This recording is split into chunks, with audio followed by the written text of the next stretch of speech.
Greetings from the Red Coast. This is Mad Shad, and this is part 3 of Prepper Outside the Box and his questions. Yeah, I literally went back and watched everything and wrote down all these questions. So we touched on Kay Marie and her wacky tobacco in the shift event. So the next question was, Hutch, what to do when you're in a kill box? I think I touched on that before. So depending on if you're on foot or in a vehicle, if you're in a vehicle convoy, then you got to get out of the kill box, and you have mobility on your side. You have mobility, and you have a little bit of cover, decent cover. If you're so inclined to armor your vehicles, hey man, then that's all good. You can just drive right through. You can just drive right on through that kill box. And hope to God that there's no physical deterrents or LOAs, limit of advance, any kind of things of that nature. Or you can back out, or you can use your vehicles as cover and engage in a costly, lengthy firefight. So there's your options. Like I said before.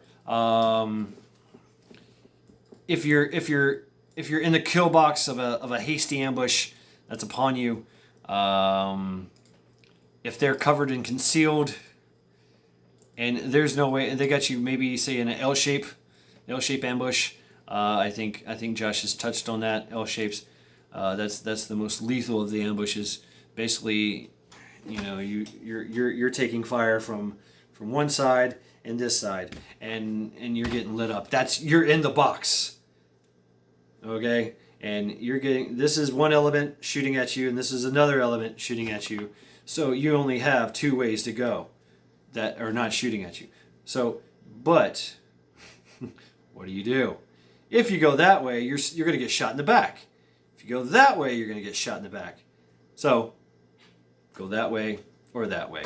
Into the fire, into the fray, give them hell, and hope that you make it out alive. Because that's your only hope. Really it is. And that's that. If you lay down and try to take cover, chances are there's a reason why that L-shaped ambush is there, because there is no cover, and you're in the kill box. You were there. You were done. It's just like in doing a mount, we called it mount CQB. I don't know what they call it now, but close quarters combat. That deadly funnel. It still stays the same, really. But yeah, you're in that deadly funnel, in that doorway, in that window, and you're trying to get in. You cannot hang out in the doorway. You cannot hang out in the kill box in the fatal funnel. You will die. You're just so simple. It's like into water coming through a garden hose. It's going to come out one way. Going to be all centralized, and all that firepower is going to be directed just right at you and your team. So, yeah, get the hell out. If you can break contact and get out alive and haul ass without taking a lot of casualties, or any casualties, if you can do that, yeah, that's great. But if there's no way out, get it. Get some. That's all I got to say about that. Anyway, good question here. What would happen if you lost everything? Which is a really, really good question. And chances are it's going to happen to a lot of people. A lot of people. You're going to lose everything. And it's funny you mentioned that. I have done that quite a few times. Lost everything. Matter of fact, this is my. I'm not going to lose anything here, but because I've prepped for this one too, this eviction. So, but yeah, think about it. Just go in the woods. Nothing. Just clothes on your back, shoes on your feet, and you get a Leatherman. Think about what you would do. that's when the bushcraft and your survival thing comes into play. Hopefully there will be some type of community that you can join. Like I said before, if it's going to be Wild Wild West out here and people are going to shoot first and ask questions later, it's going to be hard for you to make actual verbal contact with someone and conversate with someone and hey, my name is, these are my skills, this is what I bring to the table, please let me in, and I will do whatever you need to do. They might say, no, we're all full here. We have enough. We have enough people here, and we can't sustain anymore. So, what do you do? That's a good question. Do you run off into the woods and try to scavenge? You can do that. You can do that. I would definitely do that. I've done that. Train for that. Go out into the woods, and that's actually part of my my emergency bug out is I head to the actual inlet and I fish, and I live and fish right here, right there, and I go forth and I've got like it's pretty amazing. I got all these poles and they're just. But you have to think about that. You gotta provide security for your poles there, because where you're fishing at, there's going to be other people fishing too. But there's so many fish. It is going to be so hard for everybody to fish out this area, because it's already just, I mean, it's always inundated. It's always flowing. It's in and out from the ocean into the inlet. Out of the inlet into the ocean. There's a lot of transient fish going in and out everywhere. Getting a boat, that makes you a bit of a target out there. But you could. I would stick to the shorelines and fish and live quite comfortably. A lot of homeless folks, which I've talked to around here, which it's kind of hard to do because they just they don't want it.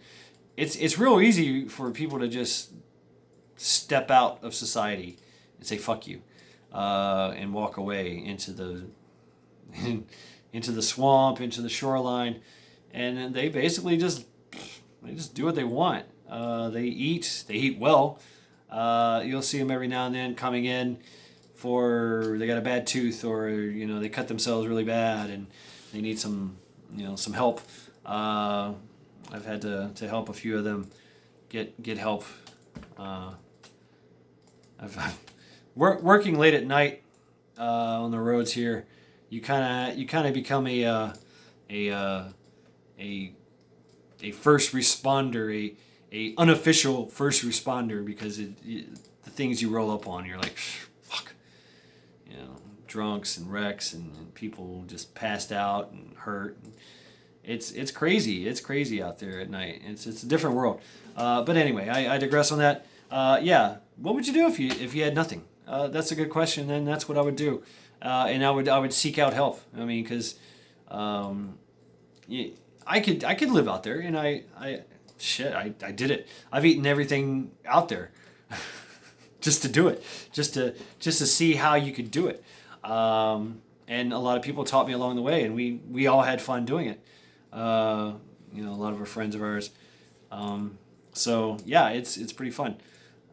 Just to kind of live that way. There's a lot of food out here. That's what I like about it. Although it is prone to hurricanes and invasions. Fucking invasions. Anyway, Tribe. What would happen if Prepper Tribe offered you a trade of 300 cans of expired tuna? I'd take it. It depends on what he wants in trade. Going back to K. Marie, that's what I would trade him. Yeah, why not? He would get the deer stuff. But yeah, yeah, I would trade for that because you can eat it, and then you have to go through it and you look at it and smell it and do the taste test and all that. Try to feed it to your dogs and your cats. If they don't eat it, well, then it's bait. Bait is great if you're going to set up snares and traps, and if you just want to chum the waters, and you want to chum a lake.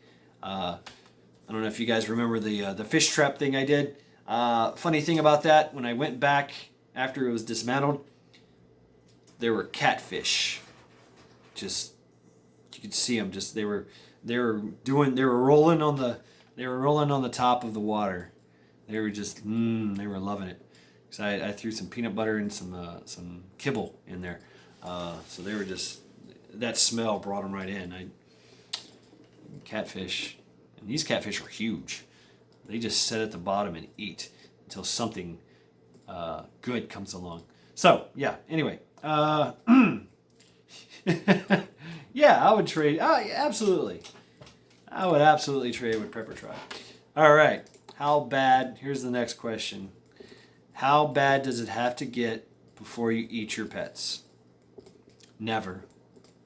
I would let them go first. I would let them go. I would not entertain the notion of trying to eat my pets. My pets are a force multiplier. My pets are my family. If for any reason that I could not sustain for them their needs, then I would let them go. With that being said, I would not look at them as food. That's just the way I am. Because I'm an animal myself. I really am. I'm a predator, and I'm also a lovable, fluffy bunny. But yeah, anyway, man of nature. Yeah, whatever. Yeah, so no, I'm not eating my pets. No. How to keep things cool in a grid down situation. I've actually seen this. In Tennessee, they make these root cellars, and what they do is they dig into a hill like this, and they put in a root cellar. And it goes down into the ground. 6 foot will give you anything past 6 foot will give you 58 degrees all year round. All year round, it will give you 50. It doesn't change. That's the temperature down there. So if you can just keep keep the cold in, or the heat from dissipate the heat. So heat dissipates. Yeah, that's how it works. But if you can keep that cold and insulated, it will stay 58 degrees, and you have 58 degrees. So in your root cellar in the hill is usually about 58 degrees in there. And then what you do, like Native said, is you dig down even further, and you make like a sealed. And what they would do, and we've seen this, is they made a room. Okay, they made an actual room that's angled down, and they filled it with sawdust. It was mounds upon mounds and mounds of sawdust. I've also seen with a tarp, and you could also use a reflective tarp. That's pretty cool. You got like the emergency blankets, but they're a little bit more sturdier, and you can reflect. So you're reflecting the cold upon it, so the cold doesn't have a chance to go anywhere. And and with that sawdust, that's how they would do it. And you just literally every winter, people would go and get ice, make ice. They would pour water out into stuff and let it set out, and then they would bring it into their cellar, into their ice room. That's how they made ice. That's how they made ice back in the day in the big warehouses. They would start this process in the winter, and throughout the whole year, they were able to produce ice. Even in the hottest of summers, because they would literally insulate, and whatever they put in there, any kind of water container would freeze. because it was, freezing in there. And they kept it and they insulated and they kept it cool. And so that is very possible. And that's an old technology, the old ways of how they used to do it. And you can imagine the ways that they used to do to make ice. We actually had an ice company here, and this is South Carolina. And that's an ice company that goes way back. I mean, it's old. It's very, very old. I mean, way before they had electricity. They've been pumping out ice out of that place for, almost a century. Yeah, about a century or two. South Carolina's old. So, yeah, almost a century and a half, maybe a century and a quarter. I don't know. Anyway, yeah. So, yeah, that's a pretty good idea. You can do the same thing with... it's called what's it called? You shade, water, and airflow, and then you can create a type of air conditioning, natural air conditioning. But that's another one. I digress. Okay, Hutch comes out with another cool one. You're walking in the Shit Hit the Fan, the shift event, and you find that Gray Man merch. Ooh, do you take it or leave it? Yeah, it's a trap. It could be. We all know Gray Man. He could be crafty like that. He's coming for your stuff. He wants your merch. And so he's offering his merch for your merch. I don't know. I would take something, but I would leave something. Yeah. I would treat it like a geocache. Okay, hey, thanks, man. I got, thanks, brother. Thank you, Gray Man. And I'll leave you something. Here you go. Here, have a pen. Pack of cigarettes. I don't know. Take something, leave something. Okay. Last but not least, the reason I couldn't get on into the stream and everything is it because I was scared of native voice, and the answer is yes. It's that feather. Sorry, I was so scared. Actually, it's pretty funny. Going into history, the Vikings and the Native Americans, they didn't mix well, obviously. And it's actually documented, well documented. Eric the Red, son of Leek, or Eric the Red and his son Leif Erikson, and man, I can't think of the guy's name. The Black Viking. There was actually a Black Viking, and he was part of Leif Erikson's band of merry men. They were kind of pirates, but yeah, they came from Greenland, Iceland, Greenland. Yeah, well, yeah, from Iceland. They went from Iceland into that Nova Scotia area, and the Indians there, they had an uneasy truce when the Vikings showed up, and it's kind of they were trading at first. They were still worried about each other, and then something happened. Some deal went awry, and the Indians said, "That's it. You're all gonna die," and they just started killing that, taking shots at the Vikings and killing them, and Leif and his group were like, "Fuck you, we're out of here," and never came back. So yeah, that's it. That could be it. It's a little history lesson. Yeah, they actually think that they found a settlement there in Nova Scotia, in that area, Viking settlement. Because there were some islands that they were, Vikings had a ship. Doesn't mean, and I think the Indians actually had ships as well, canoes, watercraft, and they were chasing and following the Vikings. So every time they settled down, they backed away, because the Vikings would back away, and then, okay, well, that sucked. Maybe we can come at them, and we'll wait here until the dead of night, and then we'll head out and go fuck them up. And the story is that when they did that, they got fucked up, because the Indians were doing the exact same thing. So, they had the same idea. Yeah. Just a little history lesson there. But it's funny because the Vikings, the Norse, grew up very much like the Native Americans as well, with a lot of turmoil and strife and very natural way of life.